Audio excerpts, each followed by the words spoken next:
Coach, speaking with Sue Bird before the game, she just mentioned, making the decision to come to Connecticut and, choosing over other schools. She joked that it was so she could do her laundry at home. But obviously she came for other reasons. Can you just talk about how she, committing at the time, changed the trajectory of the program? I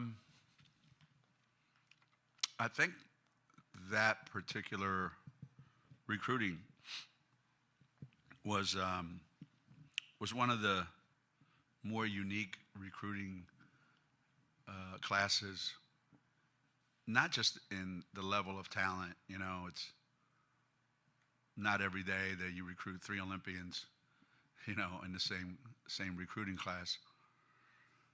But they all worked on each other and helped recruit each other.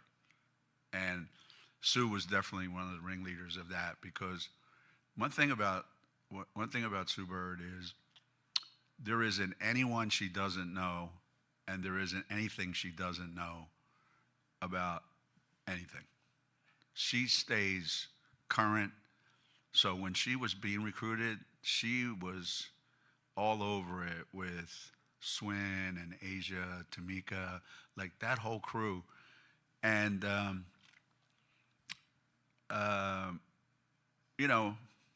you always think, yeah, we're in pretty good shape recruiting this kid or that kid.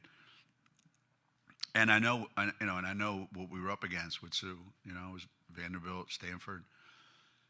And her being a great student, father, sister, Ivy League. So it's always a concern, but at the same time, I just thought we had something to offer that no one else did. And I think we had a great relationship with her and as a coaching staff. But you don't realize it at the time because you can never predict. But certainly that recruiting class, that decision, for Sue to come to Connecticut, eventually played out into us putting together the best basketball team of all time.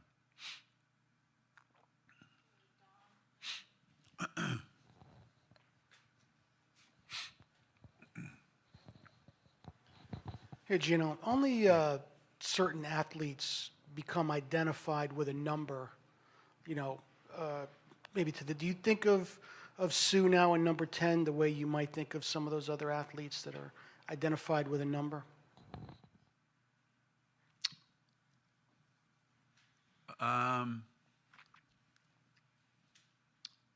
The more time went by, yeah, the more you do.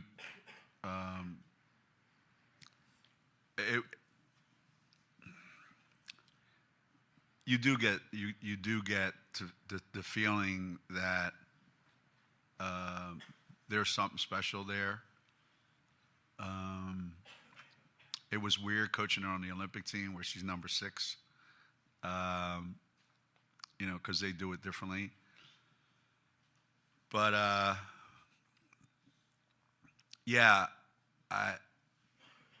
the first time I really identified, I shouldn't say the first time. There have been other times when I kind of knew. With Sue, I had no idea that this is, that her picking number 10 was going to become iconic. One of those things. For me, one of the best ones was when Nikisha Sales visited, and she asked me, "Can I wear number 42?" And that's when I knew she was coming here, because her real number was 24 at Bloomfield. But she knew that Kerry Vasco wore 24, and she didn't want to wear a former All-American's number.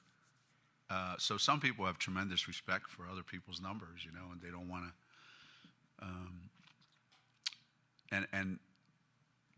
We haven't had many number 10s here. Has anyone ever asked for it and you said no? No, actually no. I never said no to anybody asking for a number, except when D wanted to be 0 or 00. That pissed me off, and I said, "There's no chance that's going to happen." But everybody else, like, if you think you're good enough to wear that number, go ahead, knock yourself out. No, it's. But what I did say, out there was, it really is unfair to so many players that we have, whose numbers may never get retired, who were some of the best basketball players ever to play, not just here but in college. That the criteria is you have to be in the Hall of Fame. That's kind of mind-boggling, right? Yeah, well, luckily now, the NCAA changed. You can have any number you want. That's double figures. I mean, can't have number 100 yet, but thank God, we'd be like the Yankees and Celtics. We'd be running out of numbers after a while. Every kid that comes here knows Sue Bird, obviously WNBA, Olympics. Do you think your kids were extra fired up? It seemed like they had an extra jump in the way they started the game today. They seemed a little extra fired up to just get out and start rolling. Maybe. It'd be hard not to be affected somehow by having somebody like that in the building. Somebody that maybe they looked up to, they certainly heard so much about. Before the game, yesterday actually, we talked a lot about, what it means to be part of this, and how lucky, fortunate they are to be playing here, on a day when this is happening. I think they took it to heart. It's a special day for UConn basketball, and if you're a kid on our team, and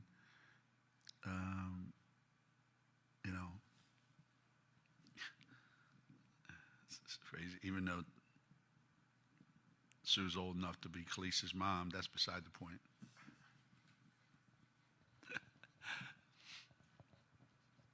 Geno, maybe they were affected today by Sue's appearance, but it seemed like the first half was a scoring contest between Sarah and Azzi. Can you talk about how they get what they want when they want so often? I sometimes marvel at how they get the shots they get, and a lot of it has to do with their talent, their understanding of our offense, how to get open, the fact that they're not limited to one spot on the floor or another. But yeah, I think Sarah played 16 minutes and 45 seconds. And, she had 20 points, 5 assists, 4 assists, 5 steals.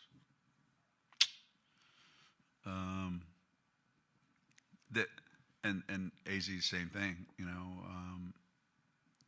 just really, really efficient. And that means a lot more to me than anything else. Any stat, none means more to me than how efficient they are in what they do.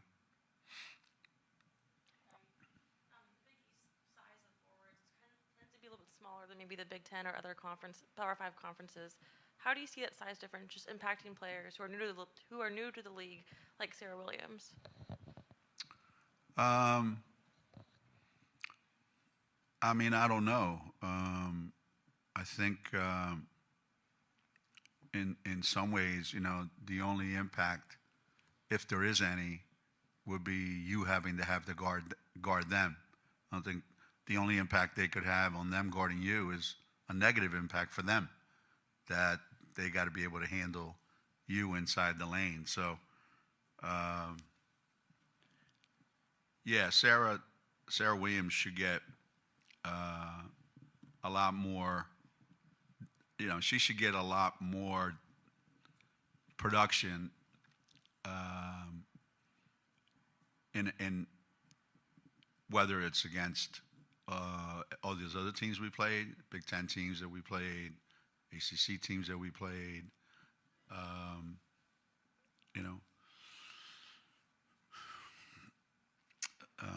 She should be more productive and touch the ball more often and go rebound the ball more often. Yeah. I think that's a decision that I think she needs to embrace. I should be dominant.